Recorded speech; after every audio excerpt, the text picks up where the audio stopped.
Hi guys, JT here, and today I'm bringing you some information on Fanatical's complete DreadX collection of July 2023. To help you answer the question, should you buy it?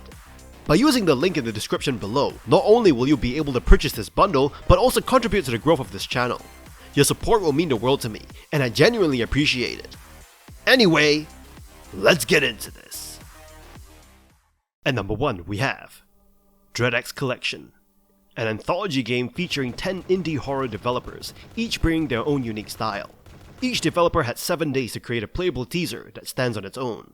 The collection offers diverse gameplay styles and themes, with a meta-narrative connecting the titles. Players can choose games in any order from the main menu, which also provides background information. Completing each game adds its icon to a mirror, revealing a larger backstory. The Pony Factory is a first-person shooter set in an abandoned factory that creates horrifying creatures from horse carcasses. It offers challenging gameplay with limited resources, intense combat, and a flashlight/gun switching mechanic. The game is filled with suspense and high-tension encounters. It provides a satisfying experience, lasting several hours, with additional modes available. Rotgut is a first-person game where you embark on a harrowing drug-induced journey, filled with warped time, unsettling illusions, and peculiar symbolism. The game intentionally aims to make you feel uncomfortable through unconventional means. By the end, you're left with the sense that it has successfully achieved its goal of immersing you in a disconcerting experience you want to escape. Mr. Bucket Told Me To is a unique first-person survival game set on a deserted island after a plane crash. While the survival elements are light, they serve the lighthearted story. It's like a playable version of that movie Castaway, but the inanimate objects you possess want to kill you. The game takes very strange and dark turns, resulting in a fun tale. The Outsiders is a first-person escape room puzzle game, filled with complex mysteries. Players wake up in a bedroom every night, facing a mysterious attacker as the lights go out. Each death brings new clues, pushing players to solve puzzles before losing all power. Exploring the terrifying cornfield and unraveling the mysteries is a tense and satisfying experience. Summer Night is a unique game that emulates an old Tiger LCD handheld game from the 80s. While it creates tension in its own way, the sound design adds an extra layer of strangeness. As you play, you hear eerie sounds outside the game. As the batteries drain, the sounds become stranger and closer. When the batteries die, an intense experience awaits, best experienced firsthand. Hand of Doom is a cool throwback to early 3D first-person dungeon crawlers, with a horror theme and interesting twists. The game features creepy visuals and music. Its main mechanic involves real-time chanting and casting incantations using spoken syllables. As you learn and cast these incantations, you navigate a dark and hellish world, discovering that escape is much more challenging than anticipated. Don't Go Out is a unique horror game that combines tactical RPG grid-based gameplay with a card-based action system. The goal is to survive until dawn. While initially confusing due to a lack of tutorial, understanding the mechanics becomes satisfying. The game features impressive videos and audio, reminiscent of the original Clock Tower, effectively setting the mood. The Pay Is Nice is a short third-person walking sim with fixed camera angles, reminiscent of the original Resident Evil games. It lacks combat or puzzles, but incorporates dystopian elements and social commentary. The narrative questions the harm of scientific research, and explores the theme of people rationalizing their miserable jobs. The game is unexpectedly deep and unsettling. Carthank is a sci-fi horror experience, evoking the terror of movies like Alien and Dead Space. As a space explorer archaeologist, you delve into the dark ruins of an ancient civilization. Armed with a camera and portable tripod light, you navigate puzzles, traps, and terrifying enemies. The immersive visual and sound design keeps you on the edge of your seat throughout the game. Shatter is a compelling first-person exploration game with a mix of styles. Set in a post-apocalyptic world, overrun by giant insect overlords, it features a PS1 low-poly visual style. The gameplay revolves around dialogue and collection, but also introduces a terrifying mechanic where the world shifts into a creepy otherworld, pursued by lethal insect enemies. The game's conclusion leaves you craving for more, a testament to its success. The DreadX collection offers short-form games that require you to figure out the gameplay system through trial and error, adding a puzzling element that enhances the experience. It subverts expectations, unlike many modern games that hold your hand. For not a lot of money at all, you get a diverse range of experiences, showcasing distinct visions from each creator. At number 2 we have DreadX Collection 2, a collection of another 12 games by indie developers and sequel to the obviously DreadX Collection 1. This game features a playable main menu and varied style of gameplay and horror, with a general overall theme of Lovecraft. Unlike the first collection, Dread X2 begins inside a playable game where you explore a PS1 aesthetic mansion in first person, with 12 different puzzles to solve in the house and its surroundings to unlock the collection's 12 titles. Toy Shop, a game that features a post-apocalyptic world where you control a soldier who turns out to be a toy. The game shifts between a bizarre fairy tale fantasy look and a dark facility where you must defend yourself against creepy, derelict madmen and avoid the ever-pursuing robots. The beginning is slow to start, but once you get to the Condemned-like settings, it becomes one of the better experiences in Dread X2. To the End of Days is a post-apocalyptic game where you wake up in a city overrun by doomsday cultists and must hunt them down to escape. The game has an 80s sci-fi synth music and a surreal atmosphere of the main character's narration. Ammo is limited, so melee is often the only option, but the game is enjoyable nonetheless. The final chapter offers pure bliss as you clear out a roof full of cultists. Undiscovered is a unique second-person walking sim, where you control the main character being filmed by a documentary camera person in an ancient tomb in South America. The game has some straightforward puzzles, strange statues, and notes left by Spanish conquistadors. The enemies are silly, spouting sound bites from Resident Evil 4, making the game hilarious and enjoyable. In Touched by the Outer God, a first-person Twitch shooter game, you play as the protagonist murdering enemies and consuming their body parts to become stronger. The game has a unique cel-shaded art style and an enjoyable upgrade system. It is similar to Doom and it is recommended. In Charlotte's Exile, you must decode a note to find your missing wife in the Lovecraftian world. The puzzle game takes place in one room, with notes and objects piecing together the story. With jump scares and well-done puzzles, the game is satisfying and worth playing. In Sucker for Love, you'll play a dating sim game where you pursue a tentacle-faced anime girl who is a rival of Cthulhu. You'll complete rituals and incantations to show your love, with some creepy and tense moments. The game has multiple endings, and takes only 30 to 45 minutes to complete. This game was also featured in Humble's recent Valentine's Day bundle. The Thing in the Lake is a short game with visuals and gameplay reminiscent of 1980s computer adventures. It includes unique 1-bit jump scares and primitive stealth mechanics that are well implemented. However, the retro visual style sometimes makes it unclear where you can move, and it doesn't offer anything new. In Arcade Letra, you play as an arcade owner who receives a strange package that turns out to be a portal to another world. Although the game has interesting visuals and concepts, the gameplay is repetitive and consists of clicking on something and watching a cutscene without much variance. Overall, it's a commendable effort, but a little rough around the edges. In Another Late Night, you navigate a faux desktop PC to experience a surreal short story about existentialism. The game has similarities to titles like Fallout and Superhot, but its impact is not significant due to its brief duration of 15 to 20 minutes. Solipsis begins by establishing the theme of isolation and the fear of being alone on the moon, and it delivers on that front. It's a brief 15 to 20 minutes experience, but the game's distinctive imagery is fleeting yet worth experiencing. In The Diving Bell, you play as a protagonist who goes insane from isolation while attempting to survive deep-sea horror. The game features a unique mechanic where you type on your keyboard to make the character type out on his journal. However, the gameplay tasks that pull you away from the journal were frequent and repetitive, and the game failed to be captivating. Squirrel Stapler is a parody game that mimics the 3D hunting simulators of the 90s. However, it ends up being a disappointing experience, with little variance from the standard formula of bad hunting games. Despite some macabre touches, it's ultimately a chore to play. The game's absurd premise involving a hunter who keeps his wife's corpse in a cabin and hunts giant squirrels is the only aspect that stands out. Dread X2 brings together more developers and games than Dread X1, but some of them feel lackluster or underdeveloped. Although it lacks the impact of the first collection, it's still a solid package on its own, with a bigger gap in quality and memorability between some of the titles. With 10 to 15 hours of content, it's worth a play. And number 3 we have Dread X Collection 3, a collection of 12 games where participating developers were tasked with creating spooky and cute hybrid games within 10 days.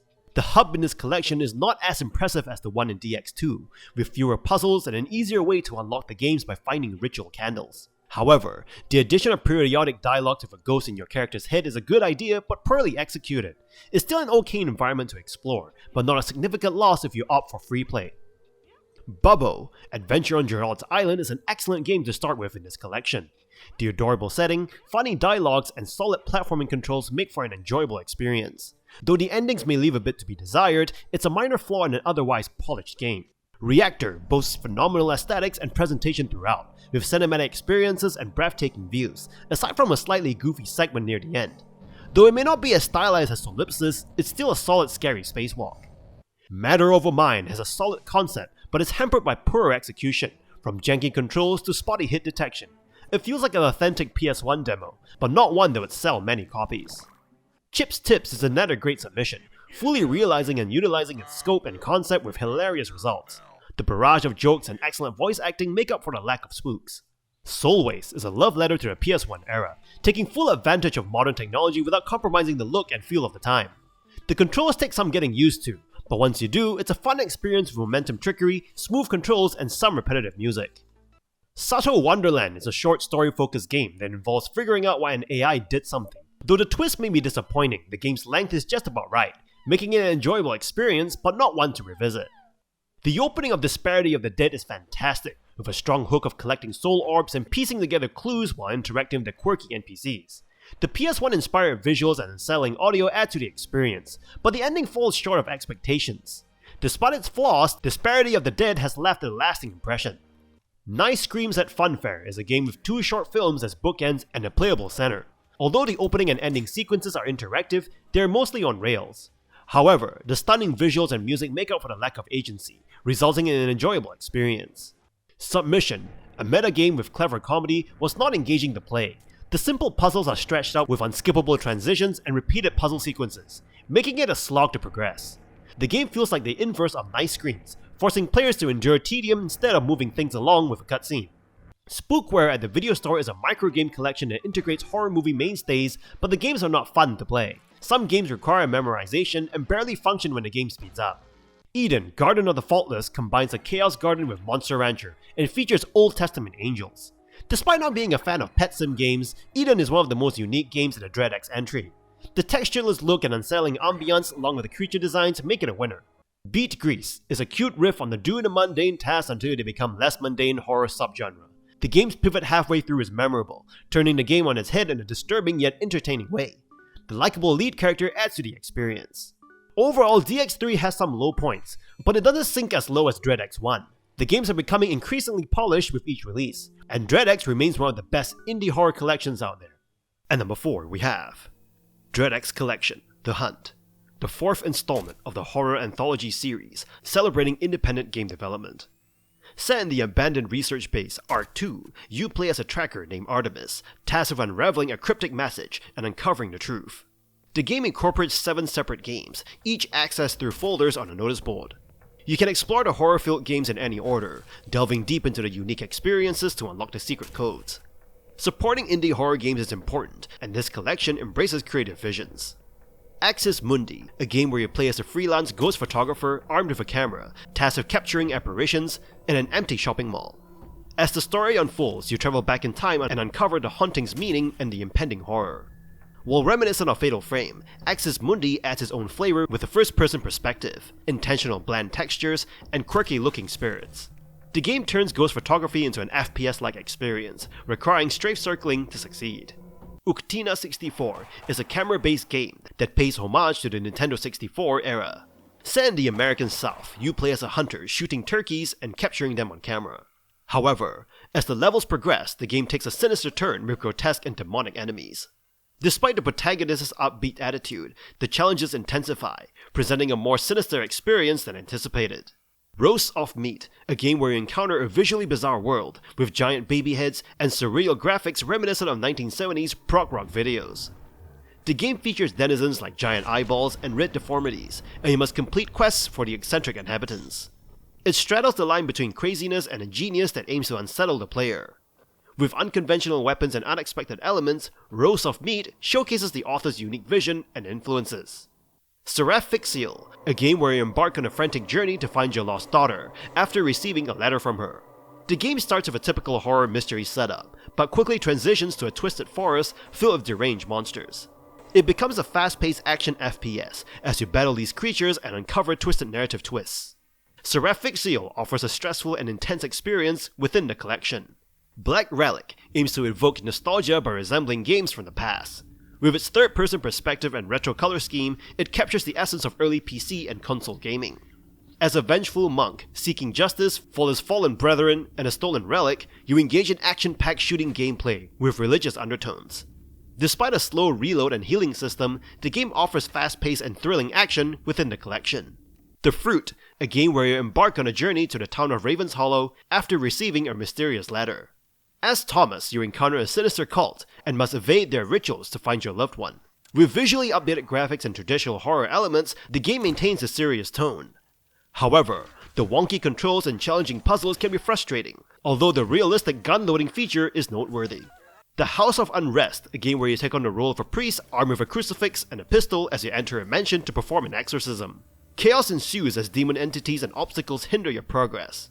The game combines divine power, religious themes, and intense action in a charming PS1 style aesthetic. DreadX Collection The Hunt embraces the theme of nostalgia and presents a diverse range of horror experiences, each centered around a hunt or search. The collection celebrates independent talent while appealing to a horror aesthetic that combines nuance and nostalgia.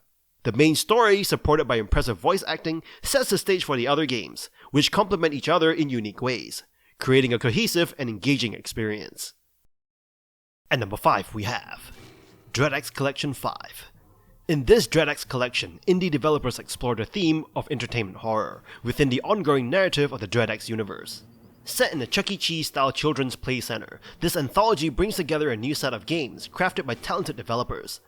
As with previous collections, each game offers a unique perspective on the theme, delivering a diverse and captivating horror experience. The DreadXP team continues to push the boundaries of indie horror anthologies. Hans Votti, a game that is set during a Finnish festival in the late 1800s. You discover that you are an outcast in the village due to your black hair. As you navigate the eerie atmosphere and interact with the villagers, you can choose to seek revenge or find true love by following the Johannes legend. The short but atmospheric experience sets the tone for the rest of the games in the collection. Galerie, a game where you explore a surreal art gallery filled with strange patrons and artworks. Equipped with an earpiece, you navigate the gallery as the power flickers and the sculptures come to life. The game's effective use of 3D audio adds to the creepy atmosphere. However, technical issues like audio glitches and crashes can be frustrating. Overall, it's worth experiencing despite its drawbacks. Book of Blood, a game where you play as a carnival worker tasked with locking up the carnival. A masked man approaches you, but you use a mysterious book to defend yourself. The gameplay involves listening for sound, checking locked doors, and stealthily navigating the carnival. However, the lack of threat from the enemy and a cliched twist ending detract from the overall enjoyment of the experience. Karao, a game where you find yourself locked outside a karaoke bar after venturing into the back room. From there, the game takes a surreal turn as you navigate sewers, train tracks, and forests, encountering enemies and using a shotgun to survive. The game primarily focuses on shooting enemies while interacting with karaoke machines. The atmosphere and ending stand out, providing a terrifying and surreal experience. Rotten Stigma, a unique entry in the collection, blending elements of classic Resident Evil and Silent Hill with over-the-shoulder shooting gameplay reminiscent of Resident Evil 4. Despite not fitting the entertainment horror theme, the game is competently made, featuring a bare-bones story about investigating a cult to find your daughter. The graphical overlays adds a gross but fitting atmosphere. However, the game lacks unique qualities and runs out of steam towards the end. Spirit Guardian takes you on a first-person adventure in an abandoned daycare, guided by the voice of a ghostly child. While lacking in danger and challenge, the game's puzzles and unique blend of 3D and 2D graphics provide an interesting experience. The ending attempts a twist, though it may be confusing. We Never Left is an intriguing game in the collection that revolves around a man investigating his missing brother's house. The game is framed around an in-universe text adventure created by the brother, which the player must navigate to solve the mystery. While the creepy atmosphere and cassette tapes add to the experience, the text adventure itself suffers from a clunky and frustrating interface, making it a disappointment for both experienced and inexperienced players of the genre. Technical issues with the game's booting process further hinder the overall experience. Vestige takes you on a unique journey as you visit your childhood home to house sit and uncover old video games in the attic. The game within a game experience keeps you trapped and restricted in movement, intensifying the creepy atmosphere. Exploring the snowy landscapes as a motorbike riding skeleton and unraveling the main character's dark secret adds depth to the gameplay. Despite its short length, Vestige delivers an enjoyable experience with a surprising and satisfying ending. Resver is a surreal first-person horror adventure that takes you on a strange journey. After receiving a mysterious invitation to a nightclub, you find yourself in a burnt-down club, with puzzling events unfolding. The game embraces surrealism, conveying meaning through sights and sounds. However, the ending feels abrupt and lacks a cohesive resolution. Ludo Malika is a board game-themed horror experience where you play as a child left at home alone. As you play the cursed board game, you must follow specific rules to avoid supernatural occurrences in your house. The initial creepiness of the rule-breaking adds tension, but the gameplay itself becomes repetitive and tedious, resulting in a lackluster experience that may not hold your interest until the end. Beyond the Curtain is a first-person adventure game set in a puppet theater. After falling asleep during a show, you awaken to find yourself alone and trapped. The slow movement speed of the protagonist becomes tedious, and the late game encounter with a giant worm feels out of place. The frustrating gameplay and lack of thematic consistency hinder the overall enjoyment of the game. Interim is a first-person horror adventure set in the television industry. After a horrific event traps you in the studio, you must navigate a surreal TV world to find your way out. The game features a distinct storyline, but suffers from finicky controls and a lack of direction at times. It feels short and leaves the player with a sense of confusion and emptiness. DreadX Collection 5 is a fantastic anthology of bite-sized horror games created by talented developers. It captures the essence of classic horror shows like Tales from the Crypt, providing unique and terrifying experiences. Highly recommended for horror fans seeking nostalgic and entertaining gameplay. Bravo to the DreadXP team and the developers involved. And that's all for this bundle. If you're really into horror games, especially bite-sized ones, or if you're wanting a quick scare, then this bundle is a definite must-buy. Anyway, don't forget to like and subscribe, and I'll see you guys in the next video.